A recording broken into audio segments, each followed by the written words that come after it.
A very good morning to all of you. I am Dr. Ranjita and you all are welcome to Zumexa classes. आज के इस lecture में हम लोग discuss करने जा रहे हैं साइंस एमसीक्यूज को. साइंस एमसीक्यूज के जरिए हम लोग रिवाइज कर रहे हैं साइंस. Let's start. अगर आपका कोई स्पेसिफिक सवाल है, डिटेल सवाल है, तो आप मुझे इस ईमेल एड्रेस पर मेल कर सकते हो. ये मेरा इंस्टाग्राम लिंक है और ये मेरे टेलीग्राम चैनल का लिंक आपको दिया गया है. तो मेरे इस टेलीग्राम चैनल पर आपको सभी लेक्चर्स के मेरे पीडीएफ मिल जाएंगे. अगर आप चाहते हैं मेरे बाकी के लेक्चर्स को भी देखना और उनके पीडीएफ को डाउनलोड करना, तो उन सबके पीडीएफ आपको यहीं शेयर कर दिए गए हैं और लिंक भी यहीं शेयर है.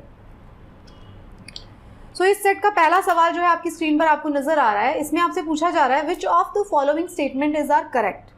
कौन से इसमें से स्टेटमेंट करेक्ट है वो आपको ढूंढने हैं. तो पहला स्टेटमेंट क्या है? पहला स्टेटमेंट कहता है कि earth crust is major source of metal. जो मेटल का जो सबसे बड़ा सोर्स है, मेजर सोर्स जो है, वो अर्थ का क्रस्ट है. सेकेंड स्टेटमेंट कहता है sea water contains soluble salt such as chloride, magnesium chloride and magnesium chloride etcetera. Sea के अंदर क्लोराइड सॉल्ट्स होते हैं. एलिमेंट, थर्ड स्टेटमेंट है the elements which occur naturally in the earth crust are known as metals. तो तीन आपको यहाँ पे स्टेटमेंट दिए गए हैं. तीनों के तीनों स्टेटमेंट कहाँ से उठाए गए हैं? तीनों के तीनों एनसीईआरटी के स्टेटमेंट है भाई. एनसीईआरटी ज्योग्राफी में भी है ये, एनसीईआरटी साइंस में भी है. तो ये तीनों के तीनों जो है स्टेटमेंट एनसीईआरटी से उठाए गए स्टेटमेंट है. बताएं इसमें से कौन सा स्टेटमेंट जो है करेक्ट है और कौन सा इनकरेक्ट है. तो पहला स्टेटमेंट अर्थ क्रस्ट जो है मेजर सोर्स ऑफ मेटल से. मेटल कहाँ से मिल रहा है? अर्थ की क्रस्ट से मिल रहा है. पहला स्टेटमेंट तो करेक्ट है भैया, ये तो आप जान गए. तो सी को तो आप एलिमिनेट कर पाओगे यहाँ से कि पहला स्टेटमेंट तो करेक्ट है. Sea water contains soluble salt such as chloride, magnesium chloride etcetera. इसके अंदर ये सब होता है सी वाटर के अंदर, ये भी एकदम करेक्ट बात है. अब स्टेटमेंट नंबर सी को आप करिए, बताइए कि अर्थ क्रस्ट के अंदर जो नेचुरली जो एलिमेंट्स मिलते हैं उसको हम क्या कहते हैं? मेटल्स कहते हैं? नहीं, नॉन मेटल्स भी तो मिल जाते हैं. तो इसको हम क्या कहते हैं? इसको हम ओर कहते हैं. तो यही गलत है. तो ए और बी इसका सही जवाब है.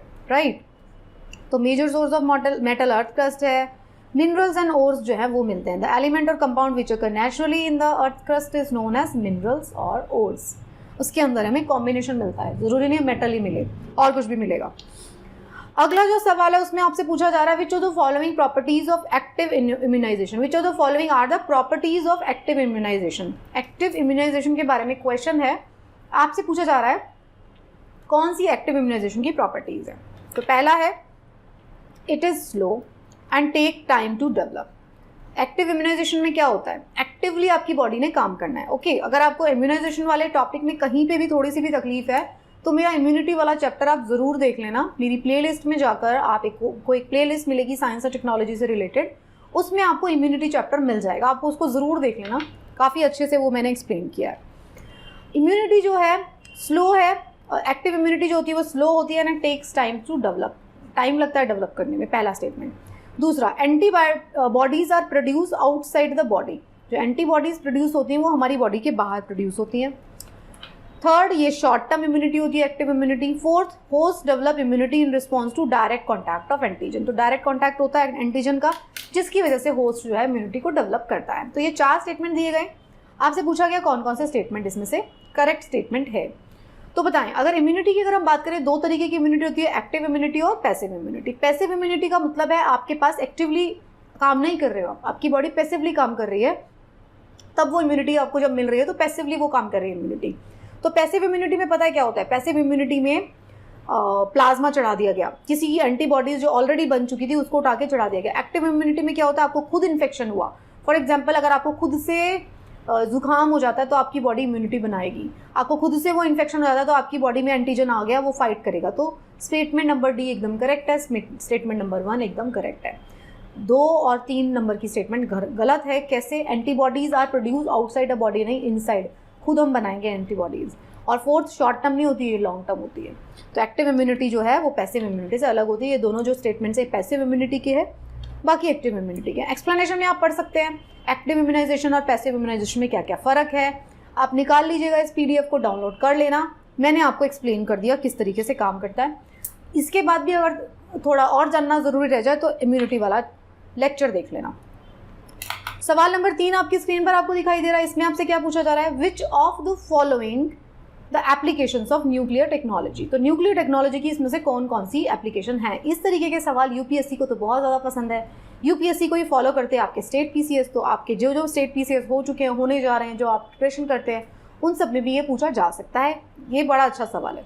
न्यूक्लियर टेक्नोलॉजी जो है वो कहाँ कहाँ पे यूज़ होती है? न्यूक्लियर मेडिसिन में, हाइड्रोलॉजी में, इंडस्ट्री में, फूड एंड एग्रीकल्चर में, रोबोटिक्स में, कहाँ कहाँ पे यूज़ होती है?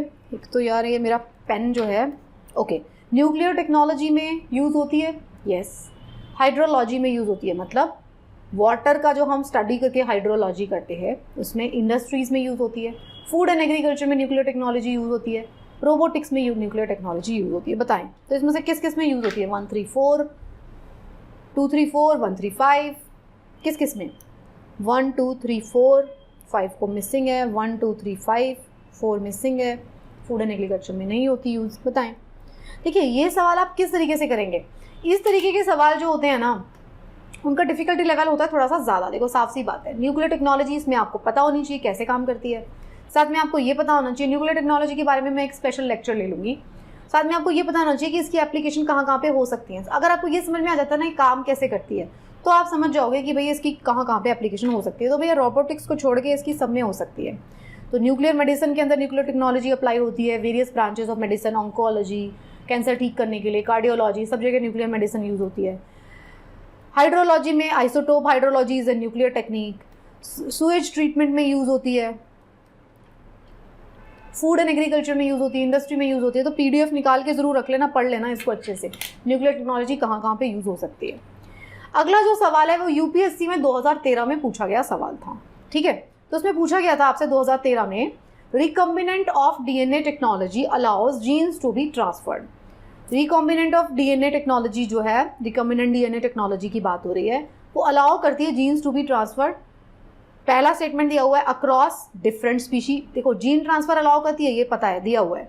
कहाँ कहाँ से जीन ट्रांसफर हो सकते हैं? Across the species of plants, from animals to plants, from micro organism to higher organism. तो ये जो सवाल है 2013 में पूछा गया था। बताएं कि इसमें से कौन कौन सी टेक्नोलॉजी को ये अलाउ करती है, right. Select the correct answer using the code given below. A only, B, C only, A B C और ए बी सी। बताइए। देखिए रिकॉम्बिनेंट डीएनए टेक्नोलॉजी होती क्या है? एक किसी और के जीन को उठा के किसी और के जीन के साथ कंबाइन करके दिया जाता है। डीएनए प्रोब्स यूज़ किए जाते हैं, ओके। तो कहाँ कहाँ से आप कर सकते हैं? क्या डिफरेंट स्पीशी के जीन्स को उठाया जा सकता है? बिल्कुल उठाया जा सकता है। एनिमल से प्लांट में उठाया जा सकता है? बिल्कुल उठाया जा सकता है। माइक्रो ऑर्गेनिज्म से हायर ऑर्गेनिजम्स में लिया जा सकता है? एकदम लिया जा सकता है। कहीं से भी कोई भी जीन उठा के यूज़ किया जा सकता है रिकॉम्बिनेंट ऑफ डीएनए टेक्नोलॉजी में। यही इसकी खास बात है, ये जेनेटिक इंजीनियरिंग है ये। तो रिकॉम्बिनेंट डीएनए टेक्नोलॉजी में होता क्या है? ऑल्टर की जाती है chemistry of a genetic material. कहाँ से जीन्स उठाए जा सकते हैं? जीन्स कहीं से भी उठाए जा सकते हैं। Genetic engineering incorporate self into 3 processes होते हैं, recombination DNA, gene cloning and gene transfer, okay.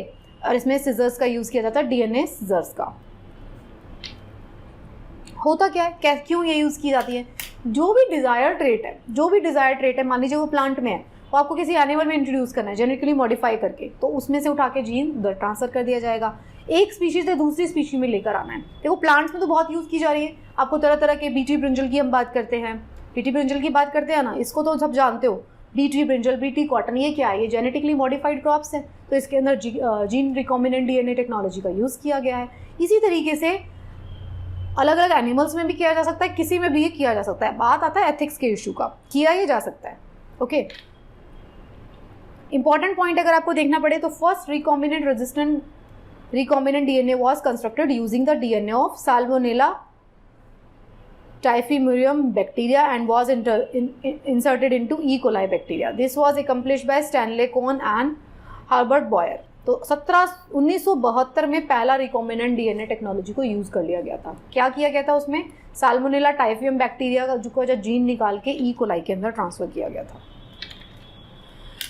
आखिरी सवाल इस सेट का, इसमें आपसे पूछा जा रहा है, ये यूपीएससी 2021 में पूछा गया सवाल है, पिछले साल का सवाल है। Water can dissolve more substance than other liquid because. ये जब मैं आपको वाटर वाला चैप्टर जब पढ़ा रही थी तब भी मैंने आपको बताया था, वाटर जो होता है अदर लिक्विड्स के कंपैरिजन में, एनसीईआरटी का सवाल है। एनसीईआरटी में एक्सप्लेन किया गया है कि वाटर की प्रॉपर्टी होती है जिसकी वजह से वो अदर लिक्विड्स की अपेक्षा ज़्यादा चीज़ों को डिजोल्व कर पाता है। ऐसा क्यों होता है? क्योंकि पहला दिया गया इसका डाईपोलर नेचर होता है, दूसरा दिया गया गुड कंडक्टर है हीट का, तीसरा दिया गया है high value of specific heat, चौथा दिया गया it is an oxide of hydrogen, ये हाइड्रोजन का ऑक्साइड है। तो बताएं क्या है इसका सही जवाब? डाईपोलर नेचर है, गुड कंडक्टर ऑफ हीट है, high value of specific heat है, या ऑक्साइड ऑफ हाइड्रोजन है? क्या है इसका सही जवाब बताइए? तो इसका सही जवाब है डाईपोलर इन नेचर। तो जो वाटर है ये डाईपोलर है इन नेचर। इसके अंदर 2 हाइड्रोजन एटम है, वन साइड हाइड्रोजन है, पॉजिटिव इलेक्ट्रिक चार्ज है, और दूसरी साइड पे ऑक्सीजन है। H2O है ना, H2O मतलब ऑक्सीजन एक तरफ है और यहाँ पे हाइड्रोजन है। तो हाइड्रोजन के ऊपर पॉजिटिव चार्ज होता है, ऑक्सीजन के ऊपर 2 नेगेटिव चार्ज होता है। तो एक साइड पे नेगेटिव चार्ज है, एक साइड पे पॉजिटिव चार्ज है। तो ये जो है इस तरीके से बन जाता है, इसलिए ज़्यादा चीज़ों को घोल पाता है। So that's it for this set. इस सेट के कुछ सवाल थे। आई होप आपको ये सवाल सॉल्व करके मज़ा आया होगा और आपकी बहुत सारी अंडरस्टैंडिंग डेवलप हुई होगी, आपकी रिविजन भी हुई होगी। So thank you so much. इसी तरीके से आप लेक्चर्स को देखते रहिए और फिर प्रिपरेशन को स्ट्रॉन्गर एंड स्ट्रॉन्गर करते रहिए। Best of luck.